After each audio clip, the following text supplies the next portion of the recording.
Prince Francis Paul, Charles Louis Alexander, later Duke of Teck, and Princess Mary Adelaide, Wilhelmina.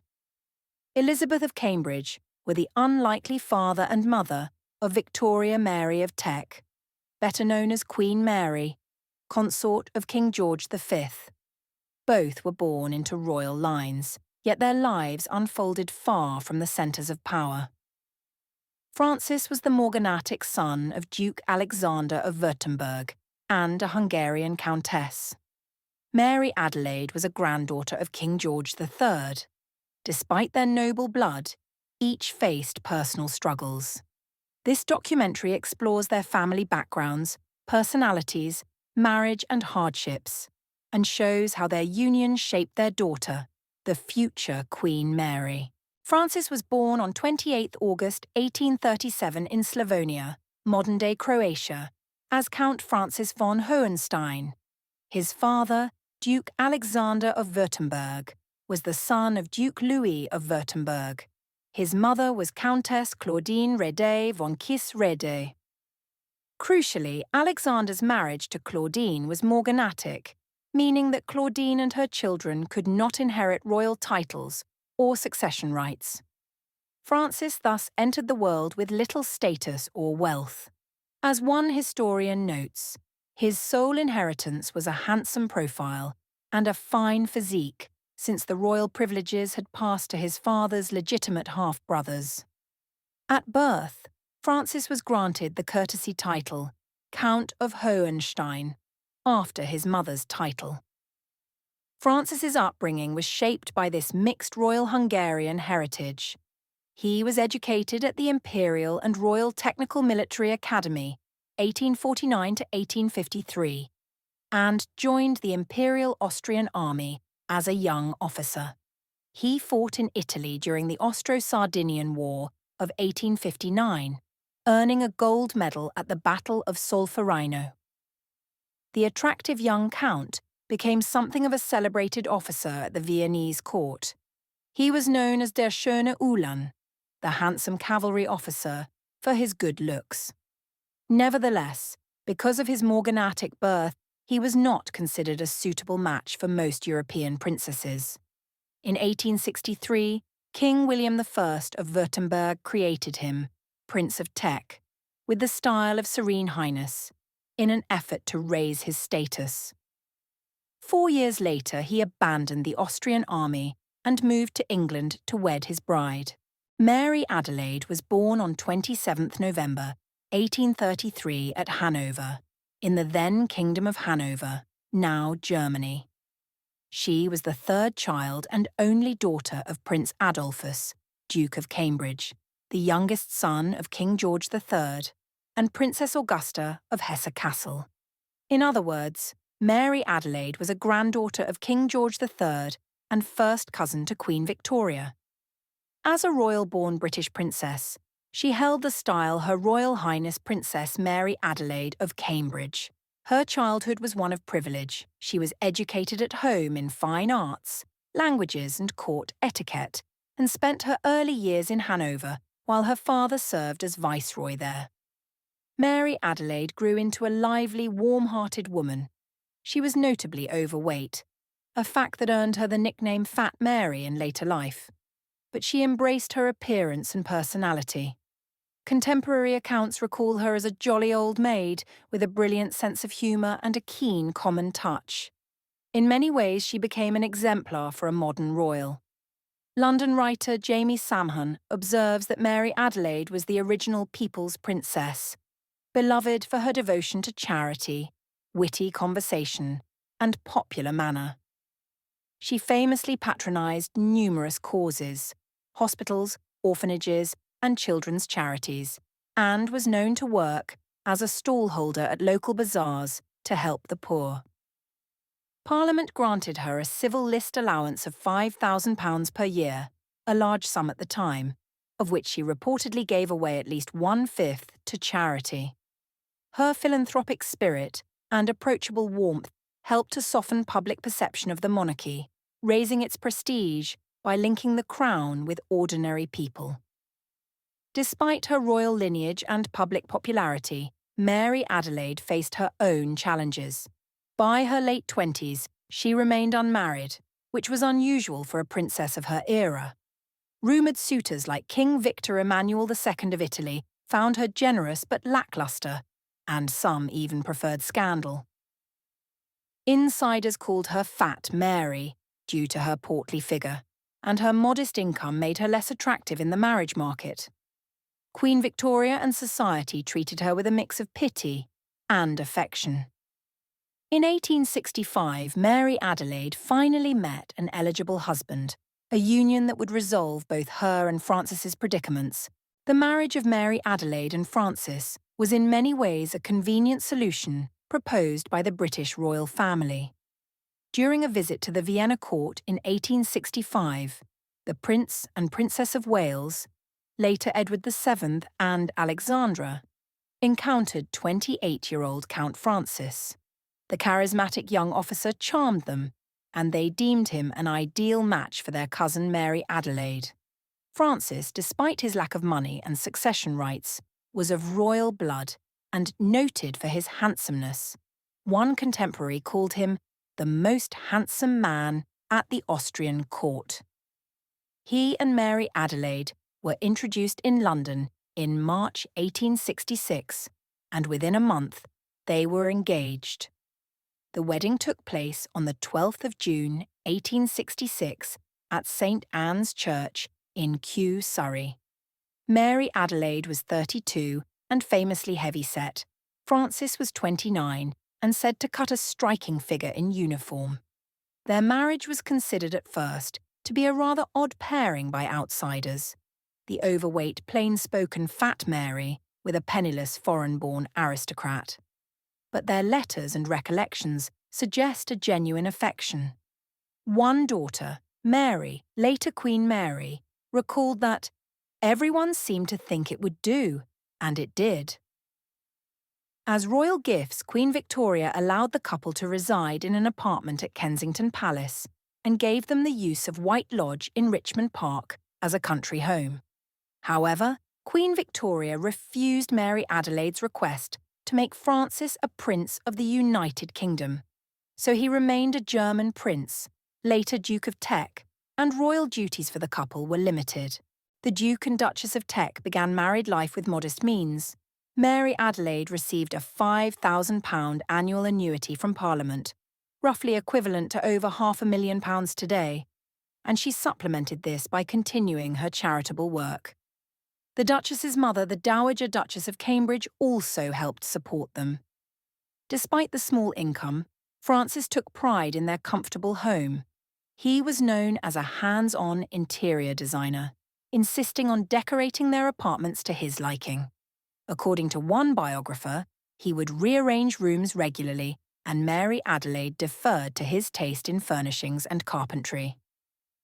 This quirky passion for decor helped pass the time, as Francis had no official government post in England.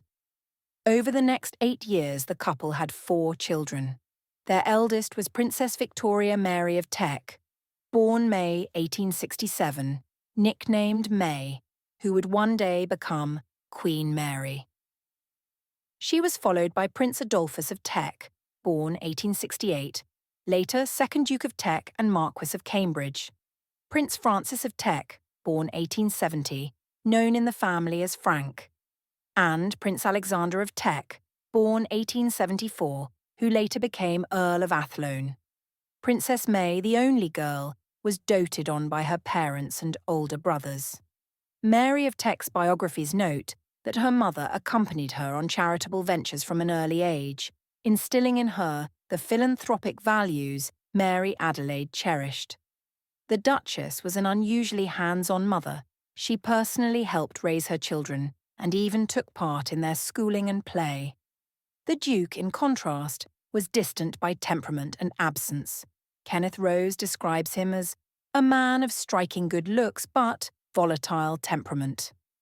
Francis's limited resources and foreign status meant he had little official role, and he took fewer daily responsibilities for the children, though he loved them in his reserved way. The Teck household at Kensington Palace and White Lodge was an old-world family scene. Mary Adelaide continued to host lavish tea parties and charity balls, often bringing her children along to meet the poor and the famous. Francis, despite his title, still suffered pangs of frustration. Queen Victoria reportedly thought little of his disposition. When the Duchess organised charity bazaars in the 1880s, the Prince of Wales joked that, "I hope the Duke of Teck does not take the best clothes for himself this time."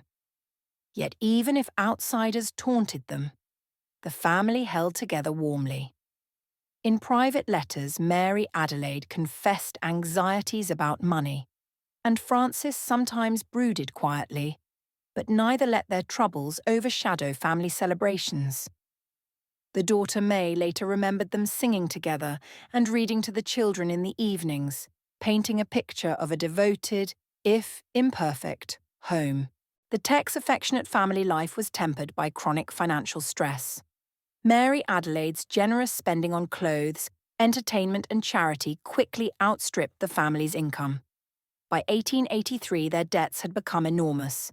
According to contemporary accounts, they spent prolifically, failed to pay tradesmen and squandered a £50,000 loan from Baroness Burdett Coutts, forcing them to leave England. To escape creditors, the family embarked on a self-imposed exile on the continent. The Duke, Duchess and their children spent 2 years abroad living modestly under assumed titles. They travelled first to Florence and then stayed with German and Austrian relatives. Initially, they used the anonymizing names Count and Countess von Hohenstein. But Mary Adelaide chafed at this concealment. She insisted on travelling under her actual royal title, which commanded significantly more attention and better service. Despite the humiliation of hiding in plain sight, the Tecks made the best of it. Their years in Italy and Germany exposed the children to different cultures. Young May became fluent in French and German during this period. Mary Adelaide also had the time to pursue her charity work on the continent, visiting orphanages in Florence and London, while Francis cut an aristocratic figure, entertaining relatives.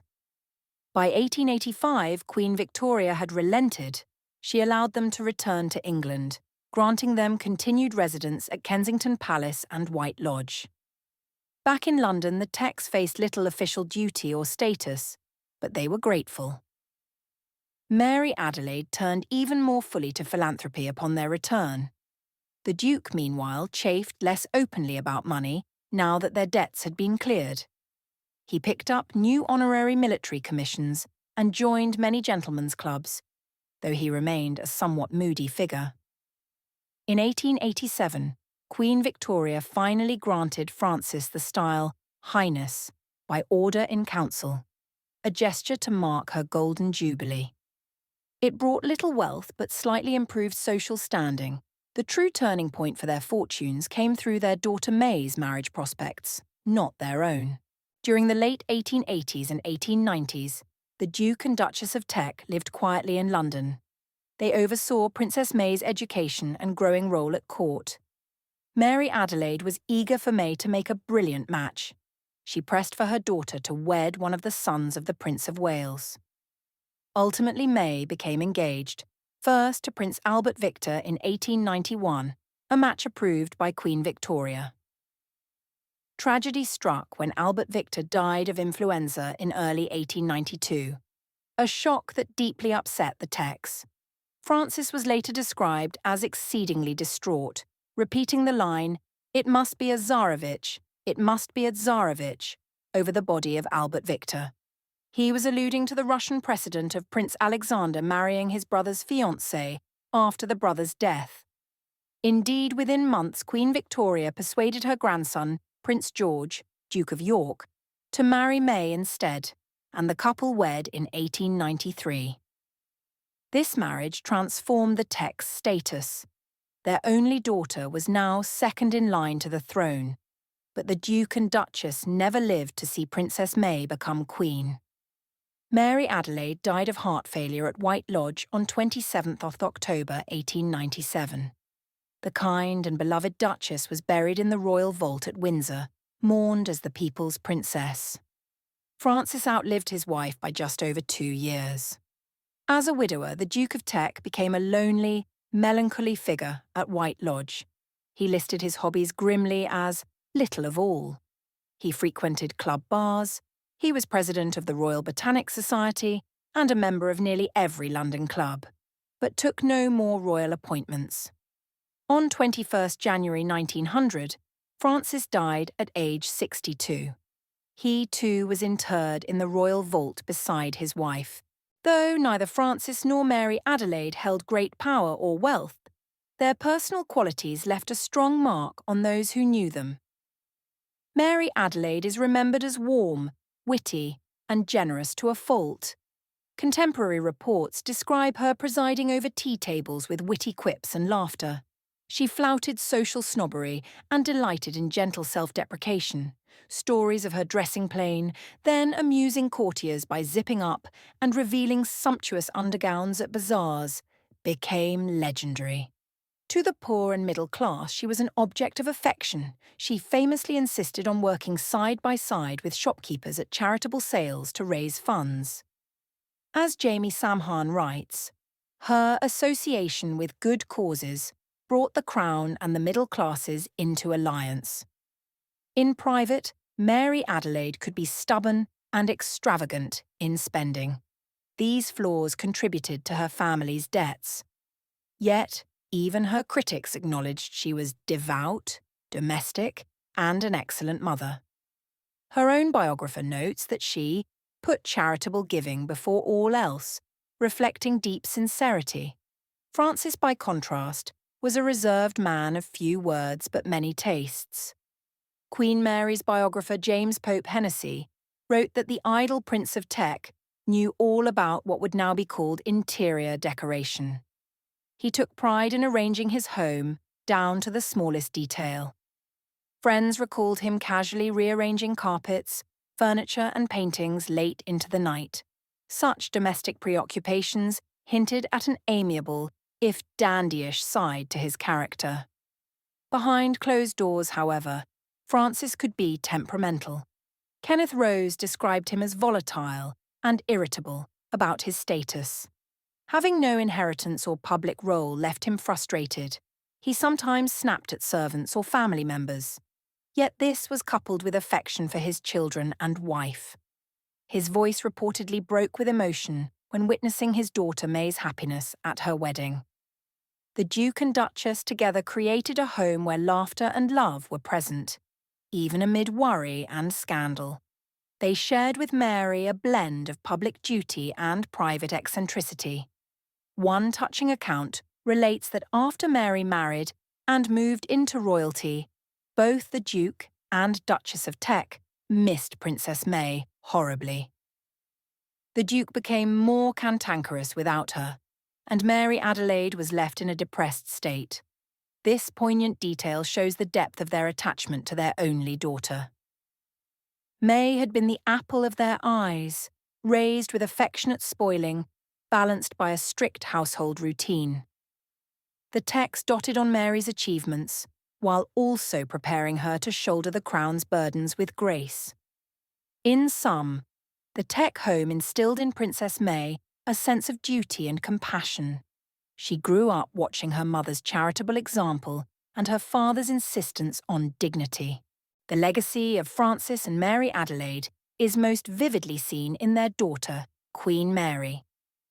Victoria Mary, May, was brought up in a cheerful but strict fashion, reflecting her mother's gaiety tempered by her father's emphasis on discipline and propriety.